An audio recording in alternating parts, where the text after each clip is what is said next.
Afternoon बच्चों, आज हम हिंदी अविरल की पाठ्य पुस्तिका से हिंदी विषय का अध्ययन करेंगे। अपने पाठ पर आने से पहले मैं आप सभी लोगों को यहाँ पर यह विश्व का मानचित्र दिखा रही हूँ। देखिए बच्चों, यह विश्व का मानचित्र है। इस विश्व के मानचित्र में 7 महाद्वीप और 4 महासागर हैं। 7 महाद्वीप और 4 महासागर हैं। ये सभी महाद्वीप चारों ओर से समुद्र से महासागरों से घिरे हुए हैं।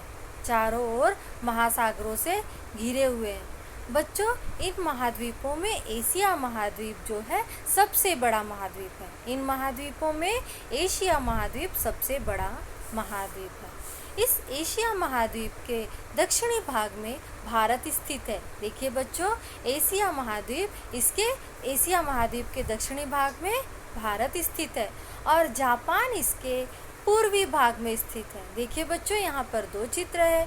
एक चित्र में भारत जो है एशिया महाद्वीप के दक्षिणी भाग में स्थित है और दूसरे चित्र में जापान इसके पूर्वी भाग में स्थित है। और जापान जो है चारों तरफ से प्रशांत महासागर से घिरा हुआ है। यह जो है जापान प्रशांत महासागर में स्थित है। जापान 4 बड़े और अनेक छोटे छोटे द्वीपों का समूह है। जापान 4 बड़े और अनेक छोटे छोटे द्वीपों का समूह है।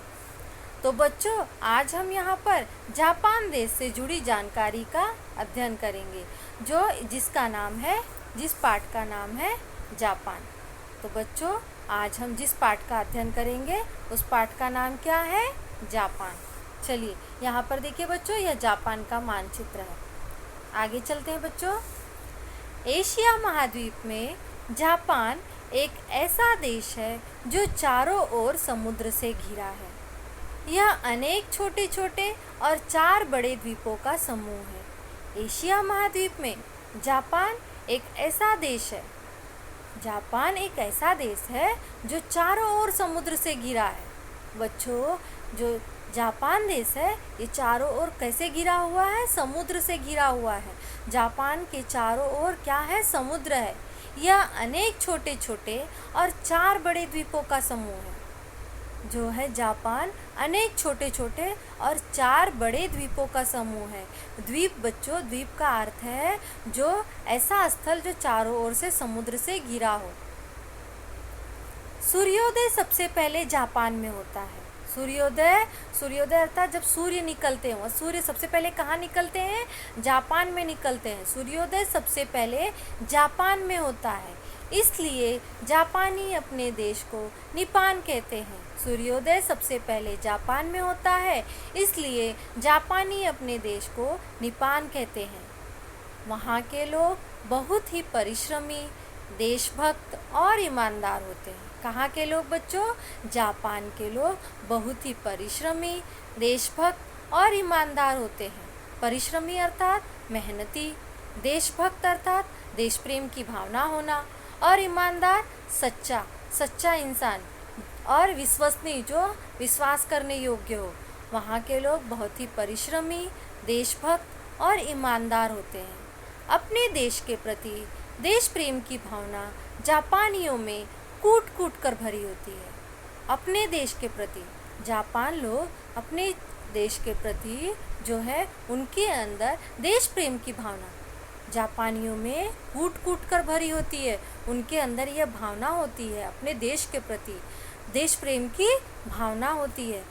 इस संबंध में अनेक घटनाएं हैं, इससे जुड़ी अनेक घटनाएं हैं। जापान देश से जुड़ी ऐसी अनेक घटनाएं हैं जिससे हमें यह पता चले कि उनके अंदर देश प्रेम की भावना भरी हुई है। इस संबंध अर्थात इससे जुड़ी हुई इस संबंध में अनेक घटनाएं हैं, जिनमें से एक घटना इस प्रकार है। इसके कठिन शब्द देख ले बच्चों। द्वीप चारों ओर पानी से घिरा स्थल भाग।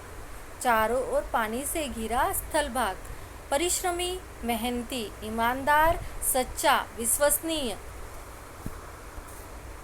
एक घटना जो बच्चों देखो, जो एक उस संबंध से देश प्रेम से जुड़ी एक घटना देखिए यहाँ पर। एक बार जापान के एक विद्यालय में स्वामी राम तीर्थ जी को आमंत्रित किया गया। आमंत्रित अर्थात बुलाया गया, निमंत्रित किया गया। एक बार जापान के एक विद्यालय में स्वामी रामतीर्थ जी को बुलाया गया, निमंत्रित किया गया, निमंत्रण दिया गया। निश्चित तिथि को स्वामी जी वहाँ पहुँच गए। निश्चित तिथि अर्थात बच्चों जिस दिन उन्हें बुलाया गया था, जिस दिन की उन्हें तारीख दी गई थी, जो समय उन्हें दिया गया था, उस दिन वे वहाँ पहुँच गए। कौन पहुँच गए? स्वामी रामतीर्थ जी वहाँ पर पहुँच गए। उन्होंने उस विद्यालय के एक विद्यार्थी से प्रश्न पूछा, एक सवाल पूछा, तुम किस धर्म को मानते हो? उस विद्यालय के एक विद्यार्थी से उन्होंने यह प्रश्न पूछा, तुम किस धर्म को मानते हो? विद्यार्थी ने निर्भीक होकर कहा, विद्यार्थी ने निर्भीक अर्थात निडर, बिना डरे, विद्यार्थी ने निर्भीक होकर कहा बौद्ध धर्म को। क्या कहा उन्होंने? बौद्ध धर्म को। जब स्वामी रामतीर्थ जी ने उस विद्यार्थी से प्रश्न पूछा, तुम किस धर्म को मानते हो, तो विद्यार्थी ने उस प्रश्न का उत्तर यह दिया, बौद्ध धर्म को। क्या उत्तर दिया? बौद्ध धर्म को। स्वामी जी ने फिर पूछा, अब स्वामी रामतीर्थ जी ने फिर पूछा, बुद्ध के बारे में तुम क्या सोचते हो? स्वामी जी ने उस विद्यार्थी से यह पूछा, बुद्ध के बारे में तुम क्या सोचते हो? बच्चों देखिए यहाँ पर किसने किससे कहा, परीक्षा में आपके आ सकता है। स्वामी जी ने फिर पूछा, बुद्ध के बारे में तुम क्या सोचते हो? कठिन शब्द देख लें बच्चों, आमंत्रित, बुलाना, न्योता देना, निर्भीक, बिना डर के, निडर। आगे देखिए बच्चों, स्वामी जी ने फिर पूछा, बुद्ध के बारे में तुम क्या सोचते हो? विद्यार्थी ने कहा, महात्मा बुद्ध तो भगवान है, मैं उनका सम्मान करता हूँ। विद्यार्थी ने फिर उसका प्रश्न स्वामी जी को दिया, महात्मा बुद्ध तो भगवान है, मैं उनका सम्मान करता हूँ, मैं उनका आदर करता हूँ।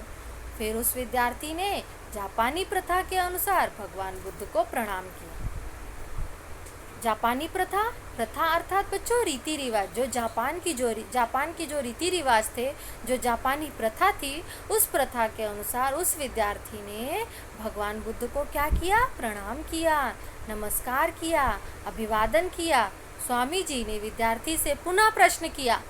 स्वामी जी ने उस विद्यार्थी से पुनः अर्थात बच्चों वापस, दोबारा प्रश्न किया, अच्छा बताओ, कन्फ्यूशियस के बारे में तुम क्या जानते हो? बताओ तुम क्या जानते हो? आगे देखिए बच्चों, इसके कठिन शब्द, सम्मान, आदरपूर्ण भाव, प्रथा, रीति रिवाज, प्रणाम, अभिवादन, पुनः, वापस। देखिए बच्चों, विद्यार्थी बोला, विद्यार्थी ने क्या उत्तर दिया वहाँ पर फिर से? जी वे एक महान संत थे। विद्यार्थी ने फिर उत्तर दिया स्वामी जी को, जी वे एक महान संत थे। क्या थे? एक महान संत थे। यह कहकर उस विद्यार्थी ने फिर कन्फ्यूशियस को भी प्रणाम किया। फिर विद्यार्थी ने क्या किया? प्रणाम किया। अंत में स्वामी जी ने फिर पूछा, यदि किसी देश की सेना, स्वामी जी ने यहाँ पर फिर विद्यार्थी से प्रश्न पूछा, यदि किसी देश की सेना तुम्हारे देश पर आक्रमण करे, यदि किसी देश की सेना तुम्हारे देश पर आक्रमण करे और उस सेना के सेनापति महात्मा बुद्ध या कन्फ्यूशियस हो, तब तुम क्या करोगे? स्वामी जी ने उस विद्यार्थी से फिर प्रश्न पूछा, यदि किसी देश की सेना तुम्हारे देश पर आक्रमण करे और उस सेना के सेनापति महात्मा बुद्ध या कन्फ्यूशियस हो, तब तुम क्या करोगे? बताओ तुम क्या करोगे? आइए बच्चों कठिन शब्द देखें। सेना, फौज, आक्रमण, हमला। सेना, फौज, आक्रमण, हमला। स्वामी जी का प्रश्न सुनकर विद्यार्थी का चेहरा क्रोध से तमतमाने लगा। स्वामी जी ने जब ऐसा प्रश्न पूछा तो विद्यार्थी का चेहरा क्रोध से तमतमाने लगा। उसका चेहरा गुस्से से लाल हो गया। क्रोध से तमतमाना अर्थात गुस्से से लाल होना, चेहरा गुस्से से लाल हो गया। वह गुस्से से बोला, यदि कोई मेरे देश की ओर, विद्यार्थी ने गुस्से में बोला, यदि कोई मेरे देश की ओर आंख उठाकर भी देखेगा तो मैं उसकी आंखें ही फोड़ दूंगा। स्वामी जी को उस विद्यार्थी ने उत्तर दिया, यदि कोई मेरे देश की ओर आंख उठाकर भी देखेगा तो मैं उसकी आंखें ही फोड़ दूंगा, फिर चाहे बुद्ध हो या कन्फ्यूशियस, फिर चाहे वह बुद्ध हो या कन्फ्यूशियस। अब देखिए बच्चों, कठिन शब्द देख ले में। क्रोध, गुस्सा, तमतमाना, क्रोध से चेहरा लाल हो जाना। आगे देखिए बच्चों, विद्यार्थी के इस उत्तर से स्वामी जी बहुत प्रभावित हुए। विद्यार्थी ने जब ऐसा उत्तर दिया तो स्वामी जी बहुत प्रभावित हुए, वे बहुत खुश हो गए। विद्यार्थी के इस उत्तर से स्वामी जी बहुत प्रसन्न हुए, बहुत खुश हुए और बोले, क्या बोले वे, जिस देश में ऐसे देशभक्त हो, स्वामी जी ने फिर कहा, जिस देश में ऐसे देशभक्त हो उस देश को कोई भी देश हरा नहीं सकता।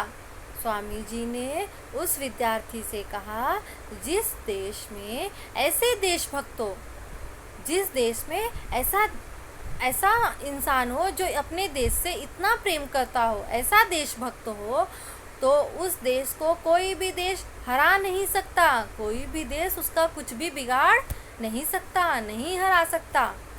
इसके कठिन शब्द देखिए बच्चों। प्रभावित, प्रभाव पड़ना। तो बच्चों, जापान इस पाठ का जितना अध्ययन आज हम यहाँ किए हैं, जितना भी आज हमने यहाँ पर जापान पाठ का अध्ययन किया है, उससे हमें कौन कौन से जीवन मूल्य प्राप्त हुए हैं, आइए हम उस पर एक नज़र डालते हैं। आइए हम उस पर एक नज़र डालते हैं। अपने देश के प्रति देशभक्ति की भावना होनी चाहिए। हमें अपने देश के प्रति देशभक्ति की भावना होनी चाहिए हमारे अंदर। बच्चों, अर्थात अपने देश के प्रति हमारे मन में देश प्रेम व उस पर त्याग व समर्पण का भाव हमारे मन में होना चाहिए। दूसरा देखिए बच्चों, दूसरे देशों की अच्छी बातों को अपने जीवन में अपनाना चाहिए। इसका अर्थ है बच्चों हमें दूसरे देश की सभ्यता, जो उसकी संस्कृति होती है, जिससे जो अच्छी संस्कृति मतलब जो उनकी अच्छी बातें होती हैं, उससे उन बातों को हमें अपने जीवन में लाना चाहिए। उस जिससे हम लोगों को एक प्रेरणा दे सके, उन अच्छी बातों को हमें अपने जीवन में अपनाना चाहिए। तो बच्चों, जापान इस पाठ से हमें यह शिक्षा मिली, जापान इस पाठ से हमें यह शिक्षा मिली कि हमें लोगों की अच्छी बातों को ग्रहण करना चाहिए, उनकी अच्छी बातों को अपने जीवन में लाना चाहिए।